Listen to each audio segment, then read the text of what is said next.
નથી જાણતા એમ તમારી આખી મામલતદાર ઓફિસને ખબર છે. એ ગુંડાઓ ન્યા જ બેસે છે, ટેબલ ઉપર ટાંગા રાખીને ગુંડાઓ બેસે છે મામલતદારમાં. અમને ખબર છે જે લોકો અનાજની ચોરી કરે છે એ તમારી પુરવઠા શાખામાં ટેબલ ઉપર ટાંગા રાખીને ગુંડાઓ બેસે છે અને તમે તપાસનું નાટક કરવા નીકળ્યા છો. ભગવાનથી બીક રાખજો મારા સાહેબ. તમને પીએન ભગવાનની શરમ રાખજો. આખી જિંદગીની કાળી કમાણી છે ને, એક એક્સિડન્ટ ભગવાન કરશે તો કાળી કમાણી દવાખાના મળી જાય. વાપરો એવા નહીં, શરમ કરો. ભગવાનથી બીવો. ધારાસભ્યથી નો બીતા. પીઆઈ ફરિયાદ લેવા તૈયાર નથી. ભગવાન એક દવાખાનું મોકલશે તો આખી જિંદગીની કાળી કમાણી છે ને વહી જાય હોસ્પિટલોમાં. ખબર નહીં રે ક્યાં પૈસા વહ્યા ગયા. નમસ્કાર મિત્રો, વિસાવદરના ધારાસભ્યને આપ જોઈ રહ્યા છો. કિસાન સંદેશ ચેનલમાં આપનું સ્વાગત છે. મિત્રો, ગોપાલ ઇટાલિયા અત્યારે મામલતદારશ્રીને રજૂઆત કરે છે, કારણ કે વિસાવદર તાલુકાના 5 ગામનું જે ગરીબ માણસનું સસ્તા અનાજની દુકાનનું જે ઘઉં, તેલ, ચોખા આવું બધું અનાજ મળતું હોય છે, તે અનાજ વિસાવદર તાલુકાના 5 ગામનું અનાજ છે તે માફિયાઓ દ્વારા ખાઈ જવામાં આવ્યું છે તેવા આક્ષેપો ગોપાલ ઇટાલિયા કરી રહ્યા છે. ને અત્યારે મામલતદારને બહુ કડક શબ્દમાં, મિત્રો એમ કહેશો કે ગોપાલ ઇટાલિયાનો મગજ છટકી ગયો છે તો પણ ખોટા નહીં પડો. એનું કારણ છે કે ગોપાલ ઇટાલિયા અત્યારે કેટલા 7-8 કલાકથી હેરાન થાય છે અને મામલતદારને રજૂઆત કરવા પહોંચ્યા છે. મિત્રો, વિસાવદરની જનતા પણ ગોપાલભાઈની સાથે ખંભેથી ખંભો મિલાવીને ઊભી છે, કારણ કે ગોપાલ ઇટાલિયાનો જે મુદ્દો છે તે વિસાવદરની જનતાને ચોક્કસથી લાગુ પડે છે. ગરીબ માણસોના પેટમાં જે અનાજ જવાનું હોય છે તે માફિયાઓના પેટમાં જાય છે તેવું ગોપાલ ઇટાલિયા જણાવી રહ્યા છે. તો આ વિડીયોમાં ગોપાલ ઇટાલિયાએ શું કહ્યું છે તે સંપૂર્ણ માહિતી આપણે જાણીએ. અને ગોપાલ ઇટાલિયાએ જે અત્યારે જનતાનો અવાજ બની અને ગોપાલ ઇટાલિયાનો મગજ છટકી ગયો હોય તેવી રીતે વિસાવદરના જે ધારાસભ્ય છે તેઓ મામલતદારને ખખડાવી રહ્યા છે. મિત્રો, શું કહ્યું છે ગોપાલ ઇટાલિયાએ, ચાલો સાંભળીએ આ વિડીયોમાં. હું જોઈ લેવાનું સાહેબ, અમે જોઈએ જ છે બધું. આખા વિસાવદર અને ભેસાણ તાલુકાના ગરીબ માણસોના હકનું 1 મહિનાનું અનાજ ચોરાઈ ગયું છે. કોઈને 2 મહિનાનું અનાજ નથી મળ્યું. શું કરી લેશો જોઈ તમે ગુંડાનું? જેને ધક્કો નથી મળ્યો તો જેની દુકાનદાર હશે તેને અમે પગલા લઈશું. જે દુકાનદારે પણ માલ નથી આપ્યું કાર્ડધારો કોને અંગૂઠા તો લઈ લીધા છે અને અનાજ નથી દીધું તો એ પછી સ્ટેટમેન્ટ લખાવશે કાર્ડધારક કે અમને આ માલ નથી મળ્યો તો અમે એને પગલા લઈશું. બરાબર. બાકી અમે બધા કહીએ છીએ ખોટા. જેને જેને માલ નથી મળ્યો કોઈને નથી મળ્યો. ધારાસભ્ય છું, લફંગો નથી. તમે મારી કોઈ વાતની વેલ્યુ હશે કે નહીં હોય. આખા વિસાવદરનું અનાજ આ વખતે નહીં દર વખતે ચોરાઈ જાય છે. તમારા માણસો હપ્તા લે છે, ખુલ્લેઆમ પૈસા લે છે. સાહેબ, છોકરા લંગડા થાય, આખી જિંદગીની કાળી કમાણી દવાખાના વહી જાય. શરમ કરો બધા. પોલીસ બપોરથી એફઆઈઆર લખવાની ના પાડે છે કે હું એફઆઈઆર નહીં લખું. તમે બધા ભેગા મળીને ગુંડાઓની તરફેણ કરો છો. વિસાવદરના નવાબો એવી રીતે તમે બધા કામ કરો છો. સાંભળો ઘડી, મામલતદાર ગુંડાની તરફેણમાં, પીઆઈ ગુંડાની તરફેણમાં, પુરવઠા શાખા ગુંડાની તરફેણમાં, તમામ અધિકારીઓ ગુંડાની તરફેણમાં છે. આ બધા પબ્લિકની તરફેણ તમને નથી દેખાતી? થઈ રહી તમારી કાયદેસરની કાર્યવાહી થઈ રહી. હવે કરી લીધું તમે ક્રાંતિ, તમારે કાંઈ થાય એમ નથી. બધું અહીંયા જ છે.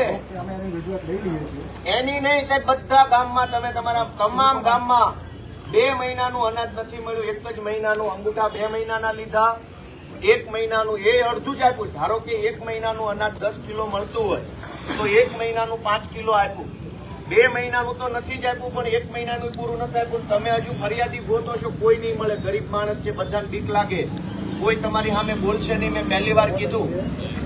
અને કોણ અનાજ લઈ જાય છે, કોની ખંડીએ થઈ એનો લોટ બની જાય, તમે નથી જાણતા એમ તમારી આખી મામલતદાર ઓફિસને ખબર છે. એ ગુંડાઓ ન્યા જ બેસે છે, ટેબલ ઉપર ટાંગા રાખીને ગુંડાઓ બેસે છે મામલતદારમાં. અમને ખબર છે જે લોકો અનાજની ચોરી કરે છે એ તમારી પુરવઠા શાખામાં ટેબલ ઉપર ટાંગા રાખીને ગુંડાઓ બેસે છે અને તમે તપાસનું નાટક કરવા નીકળ્યા છો.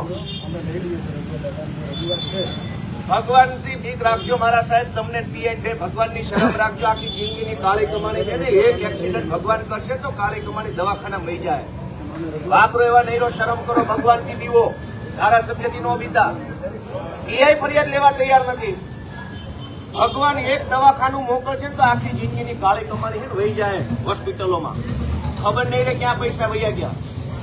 તમે ફરિયાદ આપો. હાલો દાદા નહીં, હું દાદાનો છોકરો અહીંયા બેઠો છું. આપો ફરિયાદ તમે. દાદાનું શું છે? હું કઉ છું મારી ધારાસભ્ય તરીકે ફરિયાદ છે કે આખા વિસાવદરમાં 2 મહિનાનું અનાજ કોઈને નથી મળ્યું. આપો ફરિયાદ, તમે જાઓ. દાદાનું શું છે? મિત્રો, અત્યારે મામલતદાર સાહેબ છે તે પોલીસ સ્ટેશનની અંદર ગયા છે અને પોલીસ સ્ટેશનના અંદર જઈ શકે કે નહીં અને આ જે પોસ્કોનો જે કાયદો છે તેને લઈને ત્યાંના મહિલા પોલીસ અધિકારીઓ જે કહી રહ્યા છે તેને લઈને તમે સાચું માની રહ્યા છો કે નહીં? ખરેખર જે આ પ્રોટોકોલ હોય છે ત્યાં વિડીયો શૂટિંગ નથી થતું તેવું મહિલા અધિકારી કહી રહ્યા છે. તે વાત ખરેખર માન્ય રાખવા જેવી છે. પણ વિસાવદરના મામલતદાર ત્યાં શું કરી રહ્યા છે તેવો પ્રશ્ન ત્યાંના લોકો અને જે આમ આદમી પાર્ટીના જે કાર્યકર છે, જે નેતા છે તુલસીભાઈ લાલૈયા, તે ઉઠાવી રહ્યા છે. તો શું કહ્યું છે તુલસીભાઈએ તે પણ જાણીએ આ વિડીયોમાં. મર્યાદા રાખો. મામલતદારને બહાર મોકલો. સંવેદનશીલ તપાસ ચાલુ હોય એનો વિડીયો રેકોર્ડિંગ નથી થઈ શકતો. અત્યારે સંવેદનશીલ તપાસની ચર્ચા ચાલે છે એટલે મહેરબાની કરીને હું રિક્વેસ્ટ કરું છું વિડીયો રેકોર્ડિંગ એનો બંધ તો મામલતદાર કેમ છે અહીંયા? મામલતદારને બહાર કાઢો. પોલીસની તપાસનો વિષય છે, મામલતદારનો નથી. રજૂઆત માટે તમને બોલાવીએ ત્યારે વિડીયો ચાલુ તો મામલતદારને બહાર બોલાવો. મામલતદારને મોકલી દો બહાર. અમારી રજૂઆત ચાલે. તમારી રજૂઆત માટે બોલાવીએ ત્યારે કેજો અત્યારે શાંતિ રાખો. રજૂઆત ફરિયાદ દાખલ પહેલા રજૂઆત હોય. સંવેદનશીલ તપાસમાં સંવેદનશીલ તપાસમાં પોલીસ હોય, મામલતદાર ના હોય. તમારો વિષય છે તો મામલતદાર સાહેબનો અમારો વિષય છે. મામલતદારને બોલાવો. મામલતદાર બોલાવો. તપાસ કરો. મામલતદાર સાહેબને બહાર મોકલો. તાળું મારજો. તાળો મારજો અંદર તાળો પછી ચર્ચા કરી લ્યો. અંદર તે તાળો મારીને ચર્ચા કરી લ્યો. સેટિંગ કરી લ્યો તમારા બધા હપ્તા પેલા સેટિંગ કરી લેજો. પૂછી લેજો પેલા. અંદર હપ્તાનું સેટિંગ ચાલુ છે.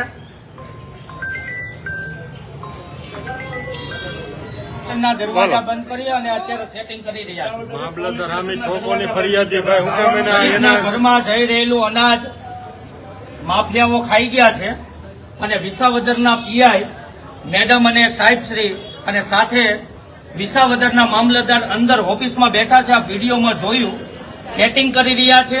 ફરિયાદ દાખલ કરતા નથી. મામલતદાર ફરિયાદ લેતા નથી. પોસ્કોના નામે અમને એમ કહે છે સંવેદનશીલ તપાસ ચાલી રહી છે. તો પોસ્કોના નામે સંવેદનશીલ તપાસ ચાલતી હોય તો એમાં મામલતદારની કોઈ જરૂરિયાત નથી. એ તો પોલીસનો હક બને. પોલીસે પોસ્કોની તપાસ કરવાની હોય. સંવેદનશીલ તપાસ ચાલતી હોય એમાં મામલતદારની શું જરૂર છે? પરંતુ આ બંધ બારણે તમે બધા જોઈ શકો છો કે મામલતદાર સાથે સેટિંગ થઈ રહ્યું છે. હા, આપી દો. આપી દો. રાખો ભાઈ, જવાબ આપે. સાહેબે જે તમે રજૂઆત છે ને એની રજૂઆત અમે લઈ લઈએ છીએ. દાદાની રજૂઆત મુજબ જવાબ આપીએ છીએ અને પછી આગળની કાર્યવાહી અમે કરશું. એફઆરઆઈ કરવાના આવ્યા છે. એ પણ કરશું અમે. પણ એની દાદાની અરજી હું લઈ લઉં. અરજી ના હોય. ફરિયાદી તમારે થવું પડે સાહેબ. અરજી સાહેબ પર કાયદો અમે કરી દઈશું. જે નિયમ મુજબ થતું હશે ને એ મુજબ અમે કરવાનું. નિયમમાં જ આવે. સાહેબ, અનાજ કોનું હતું? સરકારી હતું કે અમારું માલિકીનું હતું? રજૂઆત પૂરતી મળે. અનાજ કોનું હતું? સરકારી હતું કે અમારી માલિકીનું હતું?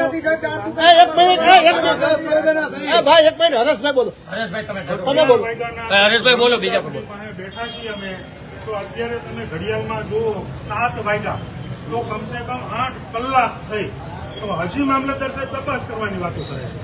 8 કલાક દાદાની અરજી છે આપણે એક લઈ લઈએ. દાદા ક્યાં બેઠા છે? અરજી હું લઈ લઉં. રોટલા હજી તને અરજી અને એફઆરઆઈ અત્યારે કરવાની વાત છે. દાદાની એક અરજી લઈ લઉં છું. જે એને રજૂઆત છે પણ અમે 8 કલાકથી સાંભળે છે. દાદાની અરજી મને આપી દો. જે રજૂઆત છે દાદાની હું કરું છું. સાહેબને ફોન આપી દઈએ. અમારે એફઆઈઆર કરીને ગુનેગાર હા કરવાની છે. બે વસ્તુ છે સાહેબ. તમે અરજીના આધારે તપાસ કરવાના છો કે ફરિયાદના આધારે તપાસ કરવાના? અને ખાલી સિમ્પલ જવાબ. ફરિયાદના આધારે તમે તપાસ કરવાના છો કે અરજીના આધારે? અરજીના આધારે ક્યારે તપાસ ના હોય. નિયમ એ નથી. ફરિયાદના આધારે તપાસ કરી શકો. નિયમ એ પણ છે. અમે જાણીએ છીએ. તમે કાયદો જાણો છો, અમે પણ જાણીએ છીએ. અમે પણ જાણીએ છીએ. તમે મને તો અરજીના આધારે તપાસ કરો છો તો તમે ફરિયાદના આધારે તપાસ કેમ નથી કરતા? ફરિયાદ દાખલ કરો. પછી તમે તપાસ કરો. તપાસ માટે તમને 90 દિવસનો સમય મળે છે. દાદાની શું અરજી આપણે લેવી? દાદા જે કહેવા માંગે છે એ મને રજૂઆત દાદા ખુદ પોતે દુકાન ધારક છે. અનાજ આ લોકોનું ચોરાણું છે. અમે આવ્યા છીએ ફરિયાદ કરવા. આ લોકો ફરિયાદ લઈ તમે આપણી જવાબ લઈ લેશે હમણાં ટીમ અમારી. દાદા તો પોતે છે લખો ને એનું નામ દાદાનું હોતું. હા દાદાને ક્યાં લેવાની જ વાત આવે? દાદા જ પોતે ચોર ગણાય. હા. બની જાઓ. એક કામ દુકાનદાર જ પોતે છે. એવી છે એટલે જે ગામના દુકાન કાર્ડ ધારક છે ને એ જવાબ લખાવી દો. એટલે હવે આ લોકો ન્યા આવવાનું છે, પગાર તમે લેવો. અરે સાહેબ થકા ખાઈને કે થાકી ગયા અમે હવારને આમ જઈને હા સાહેબ જે કરવું એ આવીને બાકી કાર ધારકો સુધી ધક્કા ખાવાનું એમના કહેતા અંગૂઠા નહીં કે લેવાઈ ગયા આવું નહીં આવું. છે. એમના સુધી અનાજ નથી પહોંચ્યું એ તમને ખબર છે, તો મામલતદાર તરીકે તમે ફરિયાદી ન બની શકો. અંગૂઠા છે ઈ ઓનલાઈન જે ઓનલાઈન લીધેલા છે, એમને અનાજ નથી મળ્યું. આ બધા જનતા ઉભી છે, બરાબર? તો તમને ખબર છે તો તમે ફરિયાદી કેમ નથી બનતા? તો તમે અરજીના આધારે ઉપર તપાસ કરવી. બાયોમેટ્રિક ફરિયાદ લ્યો ને, ફરિયાદના આધારે તપાસ કરજો. બાયોમેટ્રિકને આધારે એને કાર્ડ વિતરણ કરાય હું છે. જાણું છું ને એટલે સાંભળું છું. બાયોમેટ્રિકને આધારે અનાજનું વિતરણ થાય છે. ક્યાં વિતરણ જો આ બધા ઉભા છે? કોને મળ્યું છે ભાઈ? કોને અનાજ મળ્યું છે ભાઈ? જણાવો. કોને અનાજ મળ્યું છે? જણાવો. દાદા પોતે તો દુકાન ધારક છે. સહકાર આપે છે તમને દાદા. મારી હારે આવું થયું. ત્યાં આવી જાઓ, હાલો સાહેબને જવાબ આપી દો. જનપ્રતિનિધિને જવાબ આપો. જનતાને નો આપો તો કઈ નહીં. જનતા એને મત આપ્યા છે, એને જવાબ આપી દો ને તમે. મામલતદાર આપી દો, તમે આપી દો. આપી દો ને, હમણાં તમે કહેતા હતા ને યોગ્ય કાર્યવાહી કરશો તો જવાબ આપી દો. આવી જાઓ સાહેબ, આવી જાઓ. તમારું સ્વાગત છે. આવો આવો બધા. અમે બધા તમારી પાસે ન્યાય માટે મેડમ અમે ન્યાય માટે આવ્યા છીએ તમારી પાસે.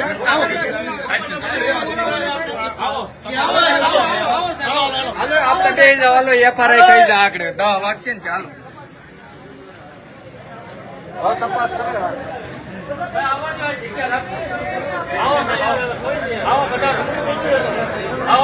એ સાહેબ આજે વાત કરી લે.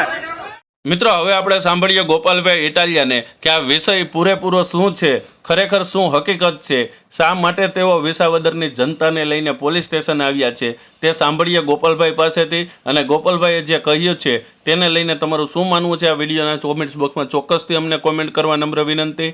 અને તમારા વિસ્તારમાં પણ આવી હાલત છે અનાજને લઈને કે શું છે તે સંપૂર્ણ માહિતી આ વિડીયોમાં કોમેન્ટ બોક્સમાં ચોક્કસથી અમને જણાવજો. સાંભળીએ ગોપાલ ઇટાલિયાએ હજી પણ શું કહ્યું છે.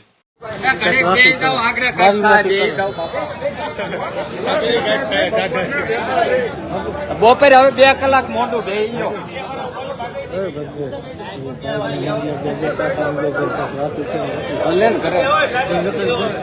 હવે કોઈ જરૂર બે જાઓ, આવો બધા બે જાઓ.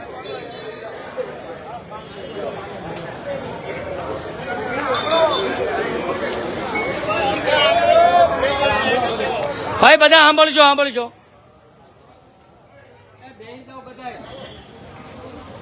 પહેલા તો તમને બધાને ખબર હોવી જોઈએ કે ઘટના શું હાલે. ઘટના એ છે કે સરકારે 2 મહિનાનું અનાજ મોકલ્યું અને ગરીબના હાથમાં અડધા મહિનાનું 1.5 મહિનાનું અનાજ વગે થઈ ગયું. વિસાવદર તાલુકામાં 4 લફંગા ગુંડા છે. એ 4 લફંગાઓ આખા વિસાવદર તાલુકાનું અનાજ દર મહિને કરોડોનું ખાઈ જાય. તમારા જ ગામમાં કોઈ ગરીબ માણસ મજૂરી કરતો હશે, ખેતરમાં ગાડીઓમાં જતો હશે, બીજા ગામમાં સવારમાં આપણી કોઈ બેન દીકરી ટિફિન બનાવી સવારમાં બીજા ગામમાં મજૂરી કરવા જતા હશે, બગસરા ઉઠી જાય, આંબા જાય, એને જે 25 કિલો ઘઉં મળવા પાત્ર હોય એ ઘઉં આ લફંગાઓ ખાઈ છે. દર મહિને ખાઈ જાય, આ વખતે ખાઈ જાય. પણ આ વખતે તમારો ધારાસભ્ય તમારી ભેગા છે. આ પોલીસવાળા અને આ મામલતદારની ઓકાત નથી કે લફંગાને પકડીએ કે આવી ગયા બધા સિંધુ બની. દારૂ હપ્તા લેવા હોય તો આ નંબર હોય છે, ખેતીના હપ્તા લેવા હોય, જુગારના હપ્તા લેવા હોય, રિક્ષાવાળાને હેરાનગતિ કરી તોડ કબાડા કરવા હોય તો આ બધા સિંગમો. એકેની ઓકાત નથી કે આ વિસાવદરના લુખ્ખાન પકડીએ. અને આવી ગયા બધા મોટી તોપી બની.